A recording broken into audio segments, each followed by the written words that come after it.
Hello, hello, hello, hello, and welcome to What the Trans, the podcast that tells you all about what the trans is happening here, there, and everywhere. My name is Michelle O'Toole, and regular listeners were probably expecting Ashleigh to pop in here and say her lovely stuff, but the thing is, she's not here. Basically, she's got a lot on the minute, so she's taking a break. She's stepping away from the podcast for now, so it's just me, which I'm quite nervous about because Ashleigh is usually the director of these things. She sort of reins me in because I can go off on a tangent at any point. I'm at risk of doing that right now. But now it's just me. I have to rein myself in. I have to keep myself on a leash, which is not my strong suit, but I'm going to give it a go. So yeah, this is also going to be a change of the format because obviously I made the format with two people in mind. But now it's just me, so I'm basically going to do it a bit more fast and loose. The sections that you're probably used to are not entirely gone, but I'm not entirely going to, stick rigidly to the old format. You know what I mean. You know what I'm saying. Anyway, fuck it. I'm going to get on with the podcast. So, kicking off, first thing we're going to talk about is 6 leading publications for lesbian, bi, and queer women have signed an open letter in support of trans women, trans people, and trans everyone. Basically, this is a big response to a lot of the anti-trans sentiment going around in the name of lesbians and in the name of bisexual women by certain nasty gits. The publications, Autostraddle, Curve, Diva, Tag, Les Spread the Word, and Lesbians on the Loose have come together, in their words, in response to the vitriolic attacks on trans people in our media. In the statement, which you can read on Diva's website, divamag.co.uk, they say, and I quote, "We strongly condemn writers and editors who seek to foster division and hatred within the LGBTQI community with trans-misogynistic content, and who believe lesbian is an identity for them alone to define. We condemn male-owned media companies who profit from the traffic generated by these controversies." Presumably, this open letter is in response to another lesbian publication, the legendary After Ellen, who have recently turned towards the TERF side of nonsense. For those that don't know, After Ellen was one of the first online queer platforms exclusively covering queer women's issues, but in the last couple of years, after a buyout and so on, they have a new editorial board that just hate the shit out of trans people. I think the message is clear to all trans lesbians out there. You are valid, you are equal, and you are welcome in lesbian spaces. So, if you are a transgender, lesbian, bisexual, pansexual, whatever. If you are looking for safe places to go in the queer women community, Diva, Autostraddle, Curve, Lesbians on the Loose, Let's Spread the Word, and Tag are the places to go. And for everyone else, why not go on their various Twitter, social medias and give them a like? Send them some love. It isn't easy to come out for trans people online at the moment, and the trans community is great at giving hugs. So let's hug the shit out of them digitally. Okay. First news thing on my own. That went pretty good, I think. Yeah, I think that was alright. What do you think? Let me know. You can get me at What the Trans on Twitter. Let me know how I'm doing, because I have no idea what the fuck I'm doing. Okay, moving on. Changing room bullshit has occurred at a branch of Pure Gym, as a trans woman was asked to leave the changing rooms, not because she did a poo in a locker, not because she was in there wearing a corduroy maxi skirt, and not because she was playing the bagpipes while setting fire to some chairs, but for simply being a transgender woman in a place. According to BuzzFeed's Laura Silver, who broke the story on BuzzFeed, the anonymous trans woman was told that no men are allowed in the women's changing room and was told to leave after the gym staff received a complaint from another member of the gym. I think that at some point this has happened to every trans person out there. It's happened to me a few years ago. I just wanted to try on a jumper and the staff had no idea what they were doing. But the thing is, under the 2004 Gender Recognition Act and the 2010 Equalities Act, trans people can use the appropriate facilities, and that isn't subject to debate and it is not subject to whatever treatments you may or may not have received. Any trans person at any point in their transition can use the appropriate changing room of their choice. That is defined by law, that is enshrined in law. So Pure Gym broke the fucking law. And the account of what happened sounds really pretty shitty. According to the report in BuzzFeed, this woman was treated horrifically and Pure Gym's response was far less than good. They released a statement to BuzzFeed, and I quote, "On this occasion, Pure Gym's staff contacted the member discreetly, following questions from other members, to agree a solution on the appropriate changing facilities. We still value the opportunity to discuss this matter with the member and agree an appropriate solution." So what basically happened was, this woman was in there, she was getting changed, doing all of the usual stuff, and somebody came up to her and said, "No men are allowed in here." The trans woman said, "I am a woman, I am a trans woman," and the response was, "Well, we had a complaint, so you have to go because there are no men in the changing room." The response was appalling, the response is awful, and the problem is, the solution is already in law, Pure Gym. Leave the poor woman alone. Nobody wants to be in a changing room any longer than they have to. Let the woman wash the exercise gunk off herself and get out of there. Trans people have just as much right to use these facilities as anybody else. If you start barring trans women and trans men and trans whatever from these places, you are basically banishing them to their house to sit there alone and to do nothing. And life is full of things to do. Let trans people do things. Let trans people get changed in places. Let trans people piss. Let trans people shit. Let trans people do whatever they need to do. So, Pure Gyms suck. If you're a member, cancel that membership if you have one. And if you don't, send them an email. Or if you do have a membership, send them an email. For they are terrible, and maybe someone should shout at them. Go on, send them an email. They're awful. Okay. Speaking of things that are terrible, in this bi-week's latest episode of Turf-Based Twattery, Nick Duffy from Pink News has reported that the UK government officials have met anti-trans pressure groups many times in the last 15 months, which sucks. It's terrible. Why are they letting those people in the building? According to Duffy's report, which you can check out on pinknews.co.uk, Equalities Minister Victoria Atkins has confirmed the representatives of the UK government met with groups that are the absolute worst over and over again during the recent consultation over the Gender Recognition Act reforms. It is already known that various anti-trans groups have been given platforms in Parliament thanks to clattering dick biscuit David Davies MP, but according to the Pink News story, representatives from the Government Equalities Office have had meetings with various bastards from Fair Play for Women, Transgender Trend, and the Women's Place. All three of these groups argue, among other things, that trans people aren't who they say they are, trans ideology is dangerous to women, and that reparative therapy for transgender children is the only way to go. So basically, they're the worst people to talk to about trans issues whatsoever, and I don't want to tell the Equalities Office how to do their job. I am sure they know what they are doing. But I would think that meeting up with anti-trans equality campaigners is the exact opposite of what you're supposed to be doing if you work in an equalities office. Would you go out for a coffee with Islamophobic shit bunion Tommy Robinson? Actually, with this government's history of Islamophobia, they probably would. Look, the UK government can't have it both ways. It can't keep saying that they support the trans community whilst also nipping off for a quick fag with people that want to destroy the trans community. You have to choose a side, government: the side with awesome dyed hair, Laverne Cox and Chaz Bono, or the side that spends their time talking bollocks about dicks. You've got to make a choice. You can't do both. Speaking of bollocks and dicks, Tumblr's porn ban is now in effect, and okay, I think that will be the greatest transition I ever do. Don't you think?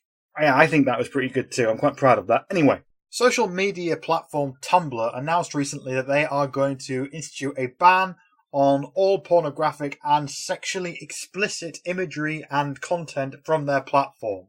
And this only went into effect a couple of days ago. It's essentially being called a porn ban. And I have to admit that Tumblr has always scared the crap out of me. I have gone down Tumblr holes in the past and found some stuff that has been educational and some stuff that has been damned funny. One time, I found a blog by someone who loved nothing more than to go to town on themselves over pictures of dragons with dicks. I have seen it all on Tumblr. Adult baby fetishists, people who write sexy stories about Breaking Bad's Walter White having naughty trysts with Joseph Stalin, and yes, that was an interesting read. A lot more spelling errors than I would have expected from somebody who would have the literary skills to make those two work together. It was safe to say that Tumblr was not for me, but I love that this space existed because sex, sexiness, all of that is a goddamn gift. We all love coming, and Tumblr was a place that facilitated many kinds of coming without judgment, and now all of that is gone, and that makes me sad, even if I was never an active user. But Tumblr wasn't only for the people into less conventional pants partying. According to a blog published on Slate.com by Eleanor J. Broker, the trans community has now lost a place where it was safe for marginalised communities to explore their identities, sexual and otherwise, as a community. According to Broker, when she went onto Tumblr in 2010, she found a place full of pictures of trans bodies that were not a joke, they weren't a horror story, they were presented as very human bodies. Bodies that could be sexual, bodies that were not abnormal, or something to titter at. It was a place where people with less conventional body types could go and get some good old-fashioned body positivity, and trans people could work to normalise their bodies in both the sexual and non-sexual context. And I kind of get where she's coming from with that, because when I was 14, my family got the internet in the form of dial-up, slow as hell early noughties internet, being funneled into a beige, massive box that was sat behind a settee. My mum would watch TV in the corner of the room, whilst me, On the other side of the sea in the far corner, I would be there on the internet. And of course, like the second thing I looked for when I finally discovered the internet, after I looked up a bunch of like Pokemon cheats and stuff like that, the first thing I did was I googled, why do I wish I was a girl? And do you know what I found? A website by a guy who identified as a guy who got turned on by women's pants and shoes.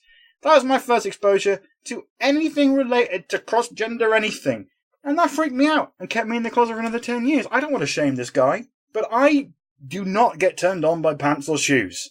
That made me terrified that I was some kind of, sexy freak boy.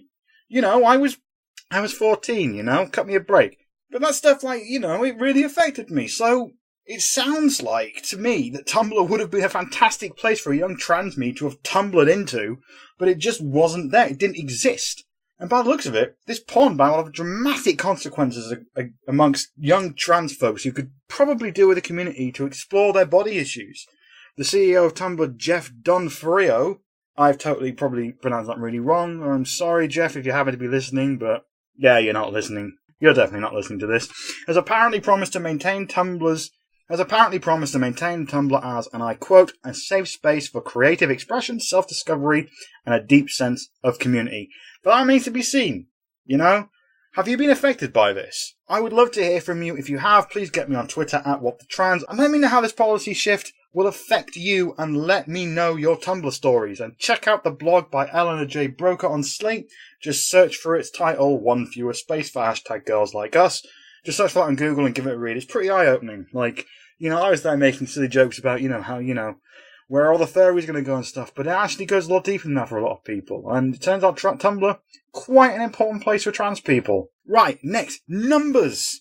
How many of us are there? Right now in the UK, we have no real idea how many trans people there are. There has been numbers bandied around. I myself have bandied these numbers around in the past. Like maybe there's less than 1% of the population, maybe 500,000, maybe 1 million, maybe more. Nobody really knows the exact number, but now, finally, the UK government for the first time has confirmed that the next census will include questions relating to gender identity and sexual orientation. Why is this big news? Well, I just said the country is going to know how many of us there are for the first time, and hopefully this could lead to some better governmental handling of trans issues, as well as giving activists much needed ammunition when campaigning for more funding in the NHS for trans services and many other good things. According to the Office for National Statistics, a government department who have the best cocaine at the Christmas party, have made it clear that these new sexual orientation and gender identity sections will be voluntary. Downside, these new sections will only be for people over 16, so the government won't be collecting data on trans kids as of yet, but hell, this is a pretty good start, right? The date for the next census is the 21st of March 2021, so mark that in your diaries, and if you are in the position to do so, tell the government who you are, so we'll actually know how many of us there are. Because, I tried to do a head count of trans pride, but, I lost count after a bit, and then I got drunk, and, you know how it goes. Pride's pride, you get into some really dodgy stuff. Right, next, professional puncher and dashing transgender man Patricio Manuel has become the first openly trans guy to fight and win in a professional boxing match. The 33-year-old beat Hugo Aguilar by an unanimous decision on the 8th of December. And hot damn, what makes this story so amazing is that he has been a boxer since he was a kid, and has fought as an amateur in the female divisions for years, back when everyone thought he was a girl. But he went away for a few years and did all the transition stuff, and then came back as a professional male boxer. If you are interested in hearing the story from the man himself, American BBC wannabe PBS has an interview you can listen to on their website. Just Google "Trans Man Steps into the Ring PBS" and you'll find it. He is fantastic, and Patricio, I'm sorry if you don't like anything I've said. Please don't hurt me. Love you. Please don't hurt me. Love you. Please don't hurt me. Right, before I take us into the main story of the episode, just got a couple of trans-related crowdfunders that I wanted to promote. First off, Fortune Virgo is an indie video game developer who is working on a trans-lesbian dating sim called Hard Coded. The game is about a bunch of trans feminine humans, robots, and other trans life forms of various configurations who get really sexy with each other. I have played a demo that is available, and I really liked it. I'm not really into the dating simulations and don't really play a lot of games that have a sexy content in them, but I do love anything that normalises trans and queer sex and relationships. So, if that is the game you have been waiting for, you can support the development and try the demo at patreon.com/hardcoded. Chuck them a $5. You almost never see trans people in video games, let alone sexy trans people, and I cannot wait to play the full version when it is done. But be warned, this is a very explicit game. I don't think it's much of a spoiler to say that within 5 minutes of playing the game, one of the characters I was talking to had to leave the room to go to town themselves because they got so horny. So yeah. Also worth your money is a new web series called Born Stars, being put together by 4 trans guys who are starting a band called Ladyboy, which has to be the best band name ever considering who the members are. The projected series is going to cover Ladyboy's attempts to make it in the music business and also follow the band members' lives. You can check out their pitch video on seedandspark.com/fun/Born Stars Rock, or you just Google Born Stars Seed and Spark and you will find it easy enough. And give them your money, because I can't. I am broke.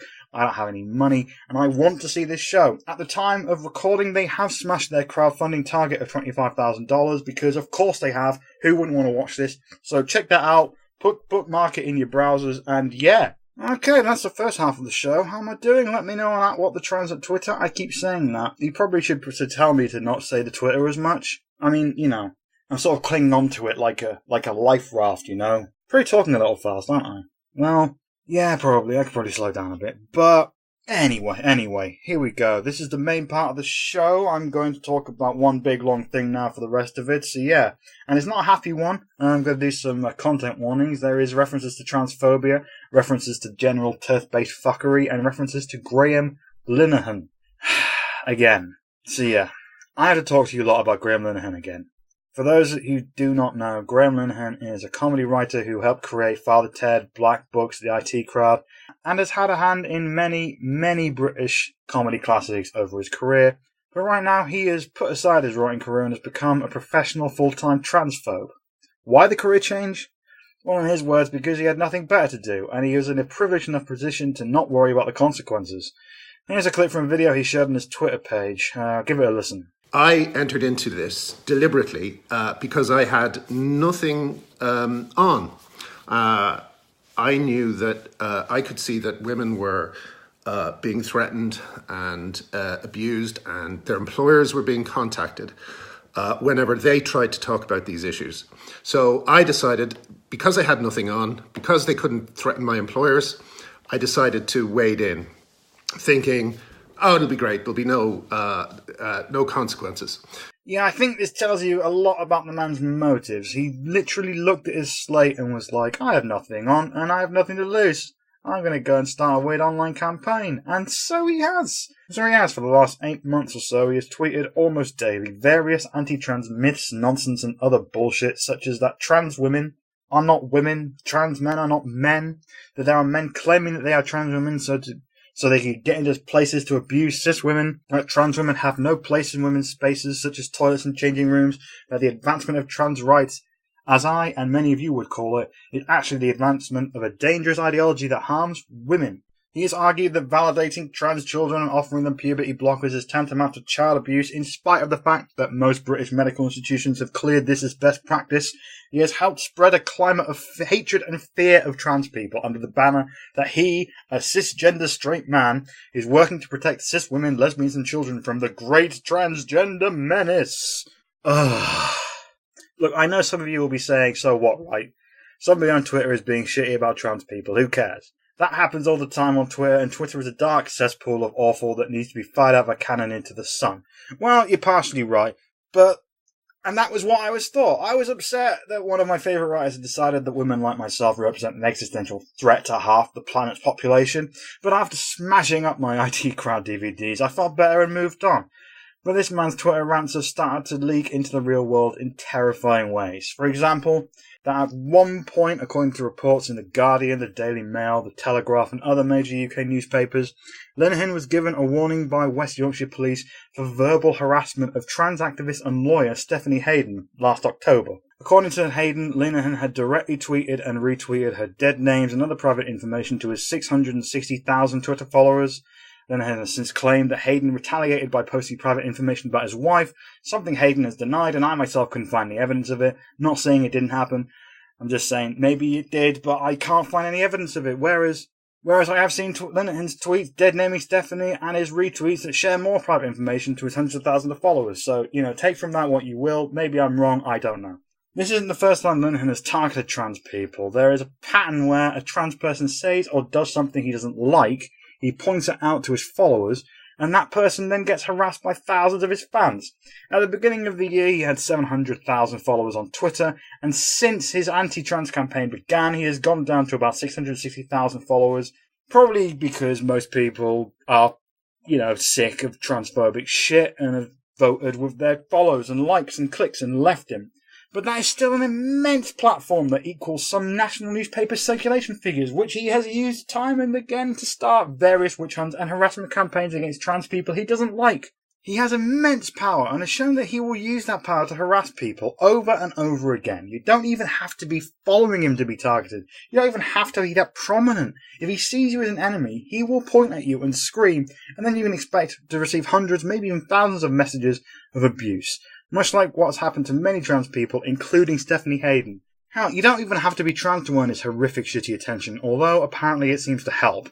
Anyone who stands up for trans people, in large or small ways online, can be targeted by him. He has recently gone into regular online spats with various prominent cis lesbians over their support, including Linda Riley, the publisher of Diva magazine and one of the signees of the open letter I talked about at the beginning of the show.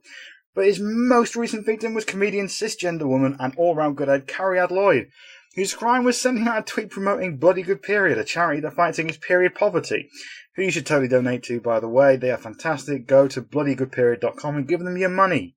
Also, on the subject of, very, very quick aside, on the subject of period poverty, most food banks do also take tampons and pads and stuff, so if you're shopping, you could pick up a pack of tampons for a quid and stuff, and, just throw that in your basket and then take it to your food bank, because they need that stuff too. But yeah, in the tweet Carrie had put out, she said Jane Austen was a Super Plus fan, Lizzie preferred a moon cup, plus Emma didn't leave Hartfield without her thinks. But some bleeders, and that's an important word we'll get back to in a second, some bleeders in the UK can't afford sanitary products. Imagine the scandal at the ball! Now listening to that is a pretty innocuous, literary jokey thing. Also promoting a good cause, but also inclusive of trans men and non-binary people who have periods, Sometimes I can imagine that the dysphoria around this area was quite intense, so, it's just a little thing. It's just a little thing she did to, be a little bit more inclusive, to be a little bit better, Well, of course, Linehan took issue with this innocent joke that happened to be inclusive of trans men and non-binary people, and tweeted to all his followers his utter disgust at Cariad, who subsequently deleted a Twitter account entirely as the backlash sort of started by Glinner, but, if he didn't start, he contributed a lot to it. The backlash got so bad she had to quit. This is the power Linehan has. All he has to do is point at someone and say, this is bad, and suddenly you can get thousands of messages of abuse from total strangers. Brilliant. Good job, Glinner. Well done. Now, more recently, Graham again made the news when he allegedly, I say that in inverted commas, compared trans activists to Nazis, something he denies even though that's absolutely what he did. He made the bold claims during an interview he gave to Deep Green Resistance, an environmentalism podcast run by another transphobe, Derek Jensen. And this story got picked up by Pink News initially, and then went on to the Metro and the Independent, and Linehan claims that his words have been twisted, so I will read out in full what he said and let you decide for yourselves. Basically, he was responding to a sort of question from Jensen asking him to talk about harassment and what this means for the discourse on transgender issues. And this is the response that Linehan gave. Well, since I've made the decision to start talking about this, I knew there would be pushback from all sorts of areas, but what I didn't quite realise was, it goes from people who are ideologically opposed to what you are saying, telling you to stop, but then it leaks, starts to bleed into people who agree with you, telling you to stop. Most people online have been very happy to have me on their side and speaking up, but you do get, people do get very nervous, as you say. People do get very nervous, because, as you say, it is like putting a hand on a flamethrower, The opposition is so extreme and so frightening, Eventually, every woman is asking you to stop, but, my feeling is that I can't. I can't because it's too important, and it's too important to the women in my life, and it's too important to me, He says that a lot. It's a very rambly response, so I'm trying to be as accurate as I can here, but it's very, very hard to read out. But yeah, he goes on to say, how can I ignore something that I say it to people? I say, I am now in a position where I can answer the question honestly of, if you were around at the time of something terrible happening like Nazism or whatever it happened to be, would you be one of the people who said, no, this is wrong, despite being opposed? And, I feel happy in myself. that I've been one of the people standing up and saying, no, this is wrong, despite everyone telling me not to do it. That's the end of the pertinent bit. I mean, he literally says right there that trans rights, trans ideology, trans whatever is a great big wrong akin to Nazism. Like, that's not me twisting it. That's literally what he said. He's like, oh, I am saying no to a big evil like Nazism. That's literally what he said. Like, I don't know why he's denying this. Like, fuck, he's such a coward. Stand up for what you said, you bloody coward. Alright, anyway, I've included a link in the description of this podcast, so you can definitely check that I haven't twisted his words or anything. The video will start right at the pertinent part, but you can listen to as much as you need to. I wouldn't advise it because, you know, Linehan's full of shit, and so is this guy who hosts the podcast, whoever he is. And, you know, content warnings all around. It's full of transphobia and full of nonsense, but, you know, you can judge for yourself if I have twisted his words. I don't think I have, but yeah. But yeah, the only reason I didn't include it directly in the podcast, like, you know, cut it up and take a bit like I did before, was because I'm scared of getting sued for using another podcaster's work, even if that podcaster is a ridiculous transphobic nightmare himself. It isn't like this is even the first time Linehan has compared trans activism to a horrific regime. He has, at different times on his Twitter page, compared the trans community to a cult, and used various derogatory terms to describe trans people, and you can see it all on his Twitter right now. But I would advise against it because as someone who has just spent too much time for this podcast looking at his Twitter, I have since spent every waking minute screaming at the sky, so don't do that. But this is the message he puts out there about us, that we are dangerous, and he is whipping his followers into an anti-trans frenzy that we must fight back against. Because, you know, it's not exactly too hard, it's not exactly a huge leap to say that someone's following him, some guy's following him somewhere, and is reading all about these terrible trans people who are coming to, you know, I don't know, molested his mum or whatever, and then suddenly in a pub he sees a trans woman going into the toilets, and he just goes up to them to try and stop them from harassing women in the toilets with his fists. Like, you know, that's not exactly a huge leap to make. Like, this kind of talk results in people getting hurt, like, pretty directly. But anyway, moving on to the big thing where he sort of crosses over from basically, you know, whipping up a hate mob online to actually impacting in very, very real and harmful ways. His most recent bit of anti-trans horseshit could potentially have the biggest repercussions yet, and happened only a couple of days before recording this very episode. The Big Lottery Fund, the charity arm of the National Lottery that gives funding to various groups and charities, was about to give Mermaids, the British charity that helps and supports transgender children and their families, a £500,000 grant, so that Mermaids could extend their network of support groups around the country. Mermaids, they do great work. When a kid comes out as trans in a family, you know what it is. It can be a very, very hard time for everyone involved. And that is why Mermaids is a fantastic organisation that you should all give money to, because they run support groups and stuff. They have helplines. They have all sorts of wonderful, amazing stuff where parents or the children themselves can get in contact with them, and they'll have a supportive voice who will listen to them. And there's loads of myths about what mermaids do, but Graham refers to mermaid community meetings as clinics, and it's like, they're not clinics, Graham. They don't prescribe anything. They don't do surgery on people. The most they can do is say, alright, you should probably go to your GP if this stuff escalates. And that's like the most they can do medically. They're basically just a bunch of parents and kids talking in a community centre or in like the main hall of a school, you know. They're not. But he paints them as this big scary thing that's coming to start to cut up your kids' bits, and that's just not at all what they do.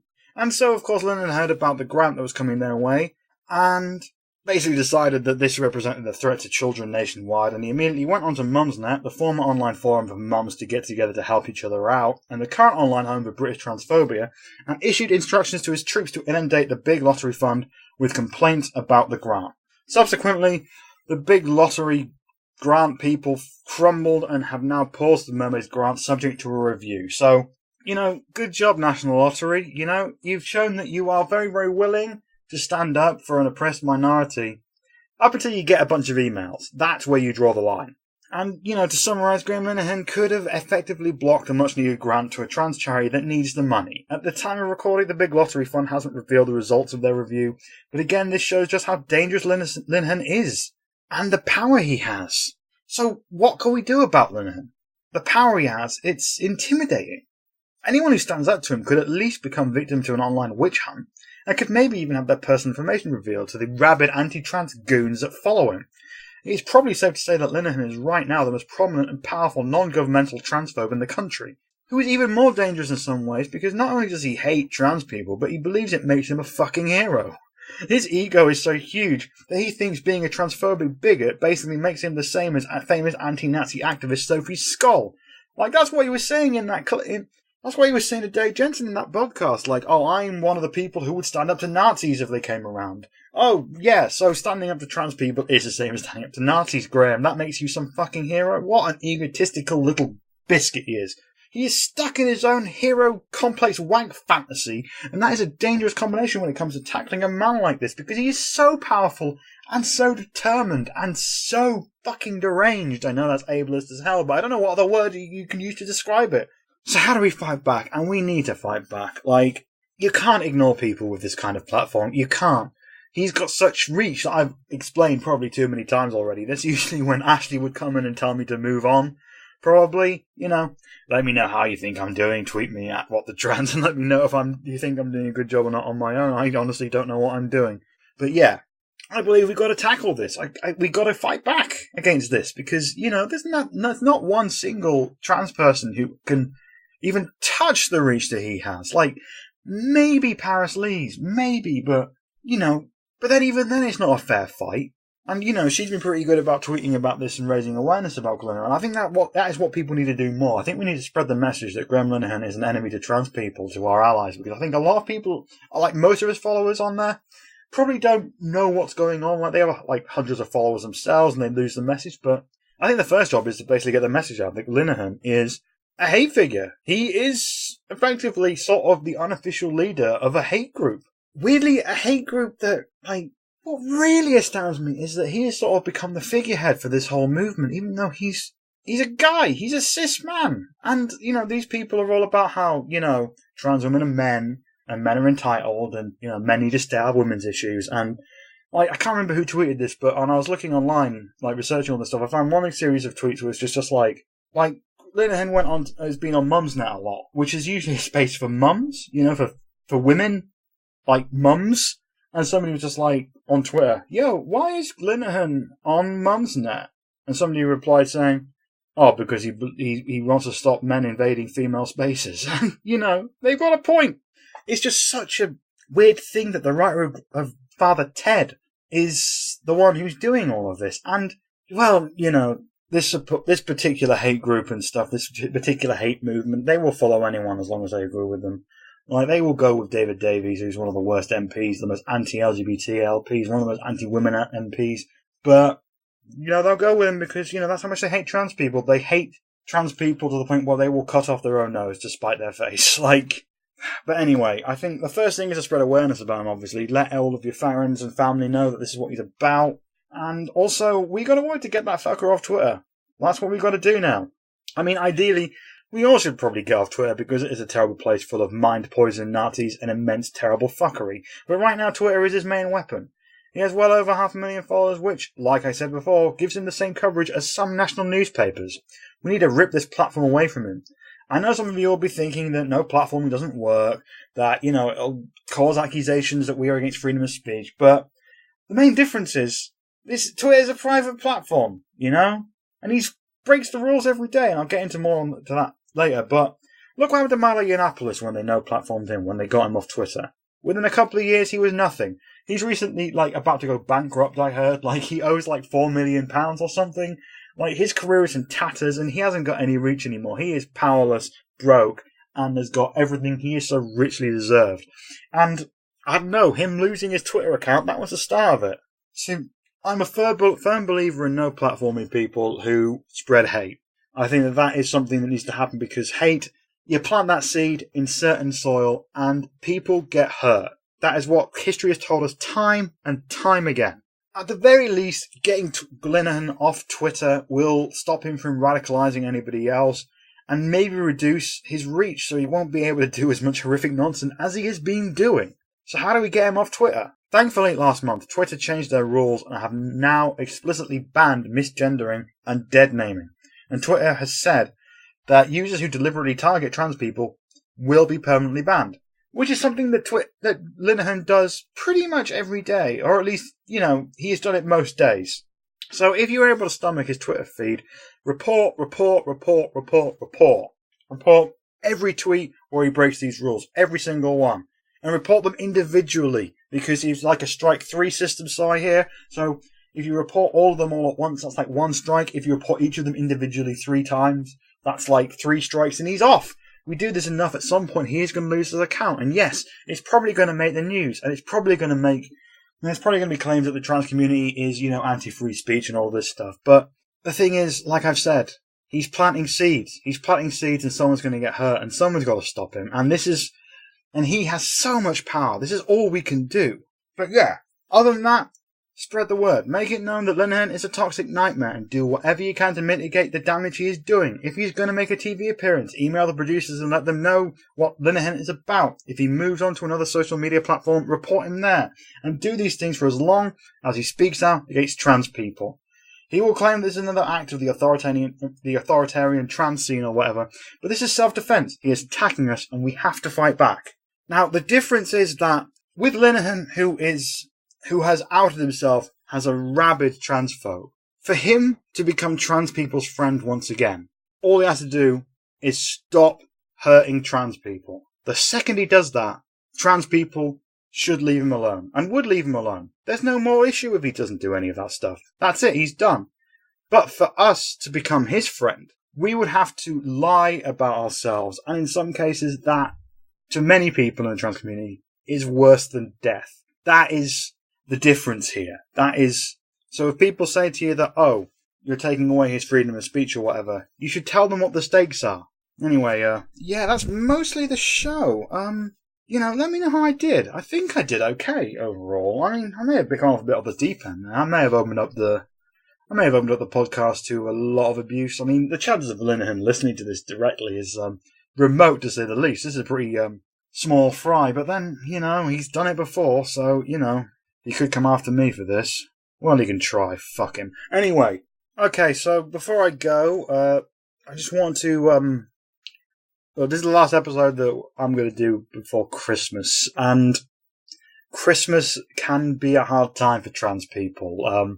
There's not an insignificant amount of us that don't have any family to go to. It can be a pretty lonely time because of that. Or even if you do have family to go to, sometimes it can be a bit awkward, a bit strange. You can be repeatedly dead named over and over again, misgendered and stuff, and it could leave an awkward feeling in the air. Christmas is complicated. Christmas can be hard. So I wanted to give out some phone numbers. Of people that you can talk to. So starting off, we've got the National Trans 24 helpline. It's run by a group called Journeys Manchester, and they support anyone who is trans, intersex, questioning, and non-binary. You can call them up pretty much 24 hours a day on 07527 524 034. I'm not entirely sure of their Christmas opening hours, but if you just send them a message or just keep trying over and over again, eventually you'll get someone. And please do, if you are lonely over Christmas and you need someone to talk to, and you don't have access to anyone, give these guys a call. They're amazing. There's also the LGBT switchboard, previously known as the gay switchboard. Basically, this is sort of an information and support service. You can call them pretty much any time. They are really good. I have used them in the past, back when things were really tough for me. The number is 0300 330 0630. Give them a call if you're feeling a bit low or whatever. And also, there is also the Trusty Samaritans. If you're feeling really down or things are getting really bad, this is a good service, obviously. I think most people probably are familiar with this service. I have, again, used these people in the past, and they've always been nothing but kind, understanding, and caring when it comes to trans issues. Give them a call on 116 123, either the UK or the Republic of Ireland. It's free, and there's always someone who will answer your call, even on Christmas Day. So yeah, look, this Christmas, look after yourselves. Have as much fun as you can, get fat, eat too much, do a lot of stupid stuff, drink too much, and try to have the best time you can. If you can be with people, be with people. If you can be with people who are supportive and kind, be with them. There is no shame in avoiding a toxic situation. Do not feel beholden to people who make you feel like crap. Try and spend your Christmas in the best way that you can. And to everybody else, yeah, that was the episode. That was it. I did it. I did the episode. Oh yes, I did it all on my own. Oh, thank you very much for listening. If you've got any comments or suggestions, you guessed it, tweet me at WhatTheTrans or get me at my personal Twitter at MeeshTool. Spelled MEESHTOOL. My name's Michelle O'Toole, MeeshTool, you get it. And, follow me on my personal, because I've only got like 40 odd followers, and, my ego could probably do with a few more, to be fair with you. I will be back with another episode in 2 weeks. That's probably going to be around New Year. I'm not going to bother with an end of the year thing or anything like that. I'm pretty much going to do it as... I don't know what it's going to be. Hell, let me know. Tell me what you want me to do. I'll figure something out. But yeah, that's me. Thank you very much for listening, and see you next time. Bye-bye!